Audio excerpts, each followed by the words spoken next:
the Club World Cup, it's been announced by FIFA that it's going to be happening in the States. It's going to be expanded to 32 teams. So maybe even Chuck's New England Revolution have a chance to play in this one. And it is just going to be it's going to be a remarkable couple of years and summers here for soccer in this country. You got the Copa America next summer. We have the FIFA Club World Cup, which has just been announced in 25.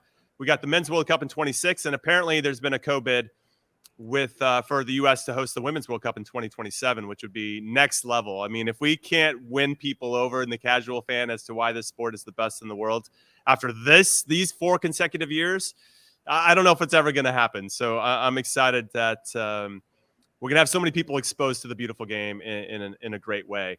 And also in different ways. Like a lot of it has just been the international level. Now we actually have club teams, which I think brings out a whole different set of fans. In terms of how they support. I think in this country support our national team like a club team, but most other fans around the world seem to support their national team. And maybe not with the same fervor that they do with their club team. And now that it's expanded to 32 teams, it's going to be pretty sweet.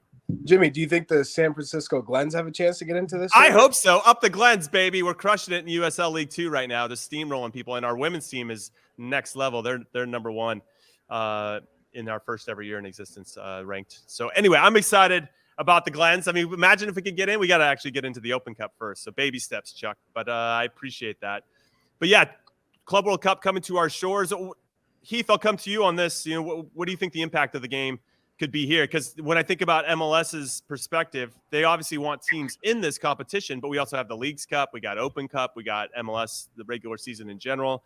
That's a pretty full calendar already. Now we're adding this. Yeah, it's definitely a turf war in terms of, attention spans throughout, summertime, right? You talk about, like you said, that Leagues Cup is going on. You've got MLS All-Star Game. You're going to have all these teams bringing their tours. You've got that new Champions Tour. You've got, I think, Relevant Sports Group are trying to bring another club competition to the U.S. as well. You've now got the Club World Cup. You've got it's a lot of things going on. Good for the game if you get the legitimate top players in all of these things, right? I think there's been a little bit of a trust lost over time with big teams coming over and you getting to see Brahim Diaz, not Brahim Diaz now, Brahim Diaz 4 years ago when he was, just could be a good player at Real Madrid type of thing, playing in a game versus the big stars that you're, spending hard-earned dollars to be able to see. But ultimately, the more official competitions you have, the more big players people can see or interact with and whatever. So it's I think where we are now and where we're going to be in the next few years, nobody knows how much of like a hockey stick curve of growth we're going to get, but it's bringing more attention to the U.S. and to the landscape. And again, more dollars, I think, is good for the growth of the sport and legitimacy of trying to validate this thing that we all work so hard trying to make real. Now, Chuck, let's talk about the runway now, because it's all looking roses for this 2026 World Cup. You have the Copa America next year with 16 teams. It's going to be a nice little appetizer for the World Cup. Then you got the Club World Cup, which, again, to Heath's point, it's really going to expose, hopefully, a new audience to a different style, right? It's not international, but they're international club teams, but not international national teams or whatever it is. And that's going to be a nice little appetizer as well to the main course of the World Cup in 26. I mean, how important do you think it is for the U.S. to get the Club World Cup, or do you feel like we didn't really need it? Now it's just going to kind of crowd the schedule. There's no cloud in the schedule. We want more. We want more. It's an incredible time, I think, for us to have so many international tournaments based here in North America. Think about how many kids are going to be influenced to play the game. Mm-hmm. World superstars here on our soil is only going to promote the game. It's only going to, I think, be in a position to advocate for more people who don't come from money. A kid like me, to see so many stars, to see so many teams, to see so many games, I'm going to be all about it. This is a sport I want to play more. It's so diverse. I want to be in a situation where I can, call these games, promote these games, analyze these games, so that we have more players wanting to play the game. And then the coaching is only going to get better. The more exposure that we have in this country, the better off we are as a whole, for parents, for coaches, for teachers. It's an exciting time. I mean, I don't think I ever predicted that in my lifetime, to see back to back top tournaments all here on American soil. So I'm hyped. I just hope that we have a club team that can make some noise, that is involved in this tournament, so we're not there yet. I mean, a lot of people talked about roster rules with Messi coming to the league.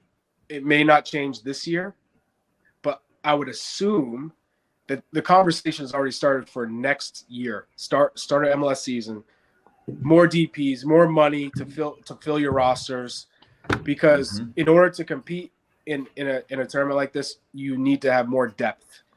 And in order to have more depth, you need more flexibility with your roster and more money.